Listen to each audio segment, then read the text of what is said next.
Yeah, I was thinking about this too. Essentially, like what we're experiencing in our churches, and in fact, any church that operates with reason and the desire to be in the service of public health, right? I mean, I know there are some churches staying open, and that sucks, right? But for us who are closed, right, we've lost this kind of materiality, connection to the building, connection to the hymns, connection to the old ways that you're talking about, right? Like, and then chief among them is the Eucharist, which, I mean, I think at one point the the Eucharist would have been a new religious technology, right? I mean, there was things like the showbread in the Old Testament. Then you have the story of Melchizedek, king of Salem, coming with bread and wine to Abram, right? But in terms of how the church understood what happened in Jesus and then how we meet Jesus, that was new religious technologies. Um, we've lost that. And so I've begun to think about, like, is there a way to understand digitality as its own form of materiality, right? Like, Mm. um, because we're going to be in this for the long haul. So how do we begin to think about engagement like this as its own form of material engagement infused with spirituality, right?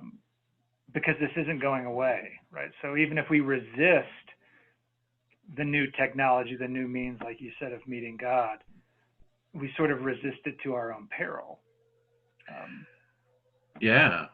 And at the same time, I want to balance the fact that um, I'm familiar also with this concept called the telescopic nature of human innovation, mm, um, mm, which is this notion that if you look at the number of like life altering technologies that are introduced in a certain period of time, um, the distance between those shrinks as you get closer to where we are in history. So, like, do you think of like fire, the wheel, um, but then like even in the last 2 centuries, we have the Industrial Revolution, and then we have automobiles.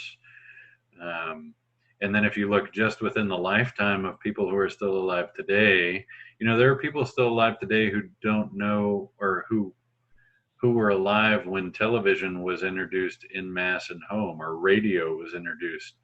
Um, I think we're sort of getting out of the period where there are a bunch of people who were alive when electricity was invented.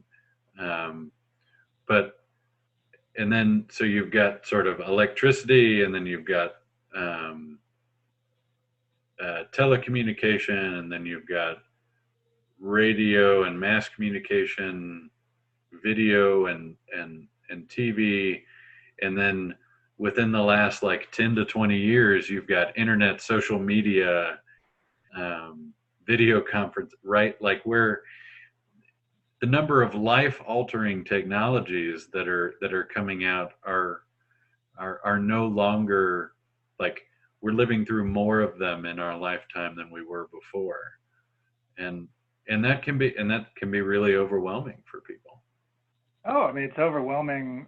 I mean, I was in college when the Facebook came on, and you had to be a college student, right? Like, I remember getting my account and thinking, this is crazy. And then to flash forward to,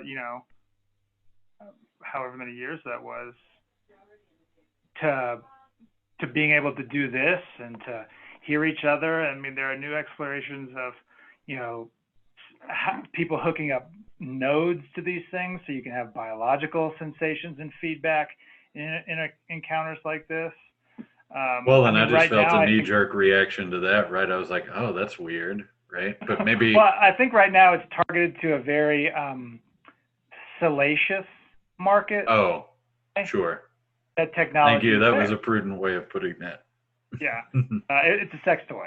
Yeah. That was not prudent way. But that technology is there. Um, and so as we're talking even now, like my mind goes to like, um, how like how do we even understand what digital space is, right? right? Like we can know about orienting our bodies next to each other and taking communion, and that the Spirit infuses material substance. But how do we understand like the presence of the Spirit within a T1 cable in your office, you know? And do we have the resources in our tradition? I mean, I know other traditions do, of conceptualizing those things so it's not as traumatic or as spiritually frightening, to think about this being the dominant way we're going to engage in church life and in worship life, right? Let's get that worship life. Because the church is everywhere, right? The church is wherever we are. We are the church, and within us is the church. Yeah. Yeah, and I also think, you know, I think back on the really important moments of pastoral care and worship experience in my own life, and they were very incarnational, right? I can remember someone touching me on the shoulder, or, you know, putting healing oil on my forehead with their thumb, and I feel a resistance to doing those things at a distance, and I'm and that sort of places me square in the middle of this tension, right? Is like I'm a gamer. Like, I've got a group of friends that's been meeting online despite wherever they've been for years, you know, once a week playing video games together, which is its own kind of church and fellowship. And so we often say that our faith is incarnational. And so how can we balance sort of that incarnational need, right? Like, we're human beings that need touch, and that, you know, we've done studies, and we know that it's impossible for kids to learn language completely using digital means. They need to be around parents that they can see talk in order to learn how to talk.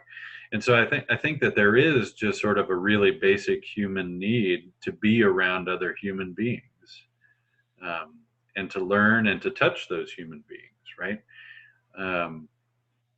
And so all of this sort of digital stuff is putting me sort of square in that in the middle of that tension right now. Yeah, and as a pastor, like, being in that tension, it's like, on the one hand, you want to like say to your people, like, this really sucks. Like, watching via a live stream is not at all comparable to being in the pew and shaking each other's hand and drinking from the same cup. And at the same time, as the leaders of the congregation, we have to also balance, but hey, this live stream stuff's pretty cool given the circumstances, right?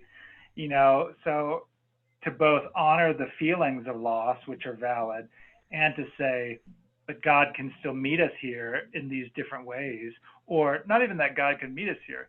We can be aware of the God that is already there in those means. And that's a tough place to be, you know?